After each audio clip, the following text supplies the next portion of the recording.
Bonjour à vous tous et toutes. Donc la première leçon de piano que j'inaugure cette année 2023-2024 a pour moi une grande importance. Que vous n'ayez jamais touché un clavier ou que vous avez appris puis arrêté et puis vous souhaitez reprendre, c'est la première approche que vous avez avec votre clavier. Car bien souvent, on donne cours pendant quelques mois aux débutants sur une toute petite portion du piano. Et puis, petit à petit, on descend en clé de fa, on monte un peu plus haut parce que la lecture devient de plus en plus problématique. Et donc, avant qu'on puisse jouer un morceau sonore, entre guillemets, sur toute l'étendue du clavier, il faut parfois attendre 2 ans.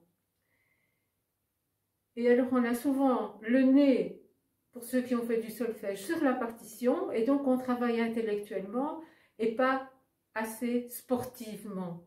Alors, c'est quoi le sport au piano? Eh bien, ce sont tous les déplacements, ce sont les sauts, c'est la recherche du doigté qui va nous permettre une plus grande vitesse. C'est une technique, c'est avant tout la rapidité du regard pour trouver les notes. Parce que quand on a le nez sur la partition, bien souvent on se met sur un do, il faut faire un la, do, ré, mi, fa, sol, la, on perd plusieurs secondes.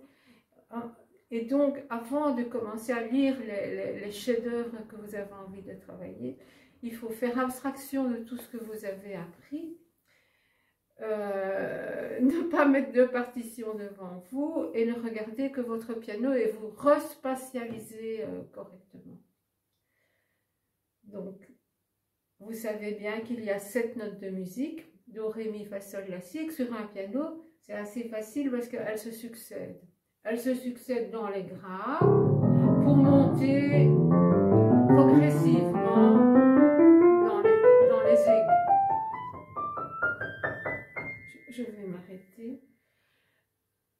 Donc ça, c'est la succession de do, ré, mi, fa, sol, la, si, do. On doit la connaître en marche avant et en marche arrière. Do, si, la, sol, fa, mi, ré, do. Bon, tout ça, c'est assez basique. Il faut savoir le dire en marche arrière aussi. Bon. Toutes ces notes, si je me mets en face de moi, sont l'une à côté de l'autre.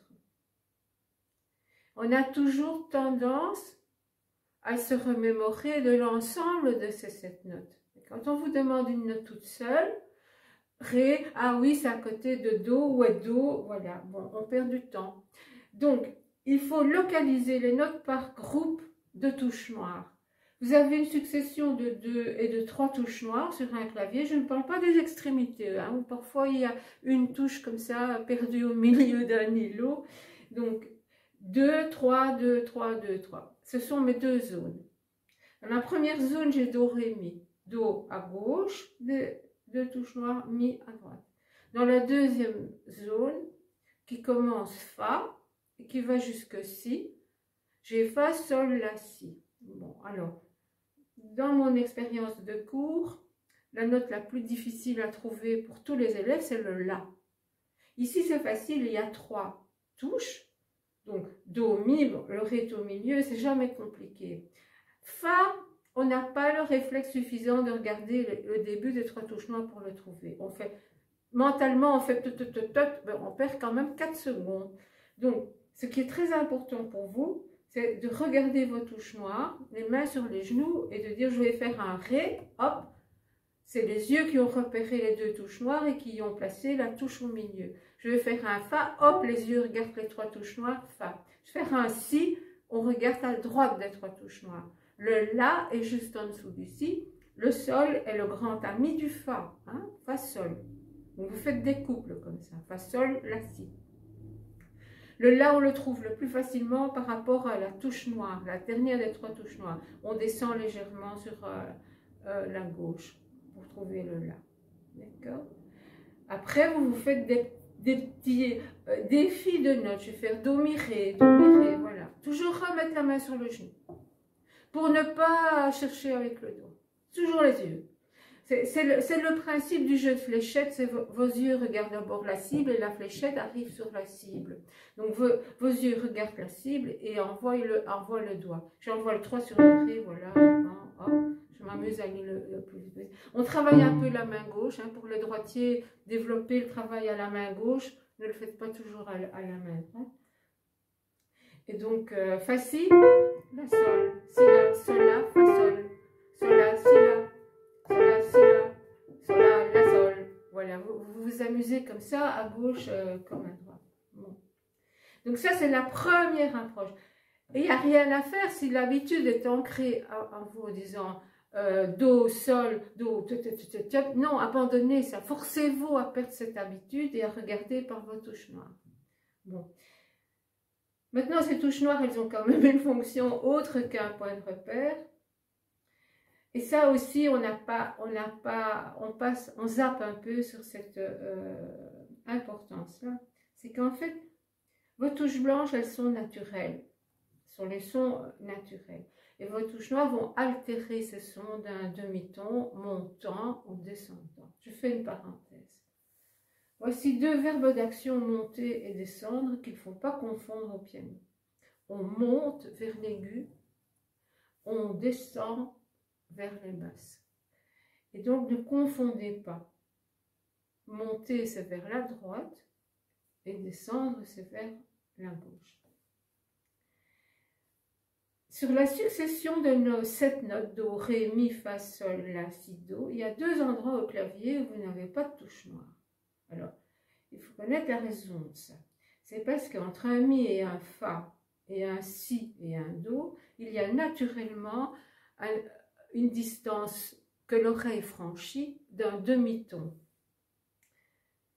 Partout ailleurs, l'oreille franchit de l'une à l'autre la distance d'un ton. C'est quantifié un peu comme on met des minutes dans l'heure.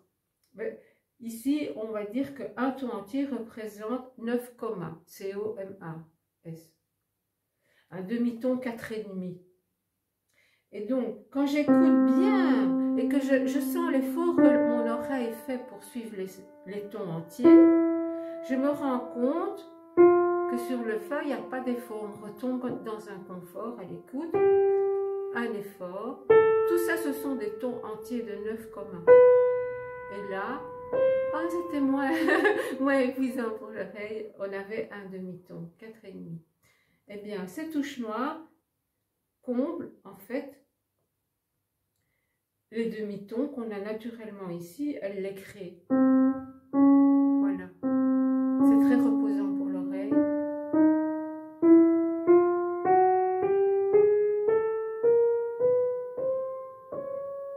Donc, ces demi-tons, quand ils sont montants vers la droite, on les appelle dièses.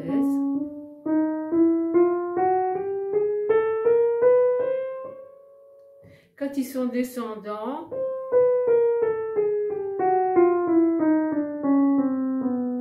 on les appelle bémol. Alors, retenez bien, dans le D de dièse, il y a à droite, donc vous montez vers la droite sur un piano, et dans le B de bémol, il y a un B, on le retient en bas. On va vers en bas du piano, on descend. Voilà. Le dièse fait assez rapidement vers la droite, donne une sensation de bonheur et de joie, tandis que le bémol, il nous met vraiment dans une ambiance de nostalgie. Donc voilà, ça c'est une fonction que vous devez savoir, et surtout bien la localisation. C'est la première approche. Alors, les mains peuvent aller partout au clavier. Donc, la main gauche ne doit pas se limiter à la frontière symbolique qu'on a en face de soi, hein, et la main droite non plus. Donc, les deux mains peuvent se passer l'une au-dessus de l'autre, peuvent jouer toutes les deux ensemble. Et donc, dans ce premier volet, ce premier cours que je vous donne de l'approche, il y a un exercice intéressant à faire, parce qu'en même temps, il structure votre cerveau à enregistrer plusieurs informations à la fois.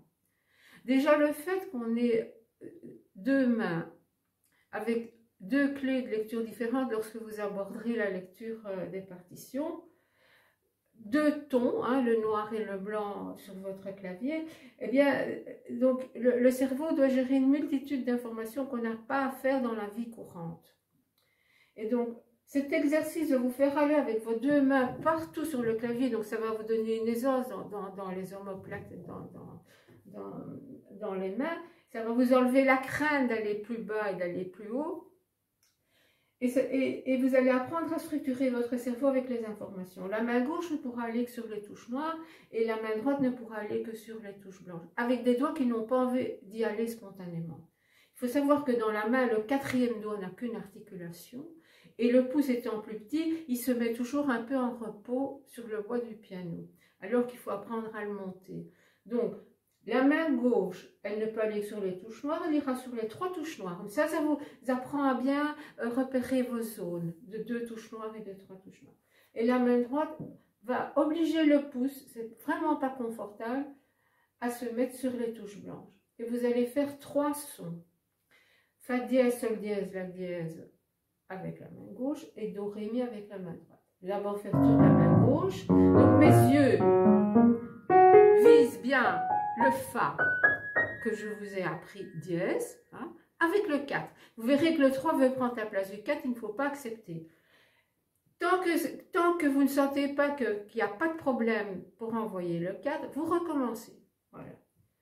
La même chose avec le pouce. Sur le Do, lui, donc en note naturelle. Do, ré, mi, do, ré, mi, do, ré, mi, do, ré, mi, do, ré, mi, do, ré, mi. Et vous verrez bien qu'à un moment donné, le pouce, il va partir sur le côté, il en a marre de travailler, donc vous le forcez à rejouer jusqu'au bout. Il y a encore une autre chose que vous devez prendre conscience au piano, c'est que votre vision change par rapport à la partie extrême du piano ou la partie centrale. Surtout dans les aigus, parce que la partie des aigus est un peu plus longue. Alors, vous pouvez être un peu voûté sur le centre de votre piano, là, c'est pas important, c'est votre épaule droite qui va un petit peu se mobiliser. Mais ici, il faut absolument se grandir dans la colonne vertébrale, hein, parce qu'il faut voir au-dessus de la main et pas faire le réflexe de lever la main pour voir, grave défaut. Pourquoi c'est un défaut? Parce que quand elle est en bas, elle va faire une attaque pour redescendre et ça va s'entendre dans votre phrase. Donc, ici, vous êtes un peu voûté, mais là, vous devez voir au-dessus. Alors, cet exercice va se dérouler comme ça. Vous surveillez vos doigts. Vous apprenez une notion importante en musique, c'est l'anticipation, c'est-à-dire que vos yeux vont anticiper la cible pendant que votre main droite travaille. Voilà, mes yeux sont déjà au-dessus du Fa, vous voyez. Je ne vais pas attendre d'avoir fini de jouer pour me déplacer parce que je vais faire une coupure dans ma phrase. Donc, vous travaillez très lentement chez vous. Hop, les yeux ont pris de l'anticipation et mon pouce prend de l'anticipation et mon 4 est déjà à la place pour pouvoir faire ce qu'on appelle un legato en musique, un lié, et ne pas interrompre ma phrase. Je me grandis pour voir au-dessus des mains. Voilà. Cette phrase devient belle assez rapide. Comment travaille-t-on la vitesse? On fait des paquets. Ça, un paquet sonore ou un accord. Pourquoi? Parce que pour aller vite, il faut être très près des touches. Et si vous redébutez le piano, vous allez voir vos doigts se relèvent assez fort et donc vous perdez du temps à les rabattre et de la souplesse. Donc, une fois que vous avez envoyé votre paquet, vous dérapez dedans en prenant un point d'appui. Vous voyez? Ça, c'est déjà rapide pour vous si vous êtes au début du piano. Donc, paquet, dérapé. Et puis, sauter. Oui. Alors ça va vous donner une vitesse. Quand ça c'est bien mis, vous découvrez votre pédale droite, donc pas trop profond, et vous l'ajoutez, vous allez créer un effet que vos doigts ne savent pas, même si je joue très vite, créer. Voilà. Donc, les pédales, elles sont différentes d'un piano à l'autre, donc tant que ça ne vous gêne pas, c'est que vous l'employez bien. Mais ça, j'aurai l'occasion de faire des cours pour vous expliquer comment employer les pédales. Une fois que vous avez comme ça, été à l'aise avec votre piano, hein, vous allez avoir beaucoup plus facile à quitter des yeux votre partition et à regarder souvent votre piano. D'ailleurs, je vous le rappellerai. Et voilà, peut-être la semaine prochaine pour le second cours. Merci beaucoup pour votre attention. Au revoir.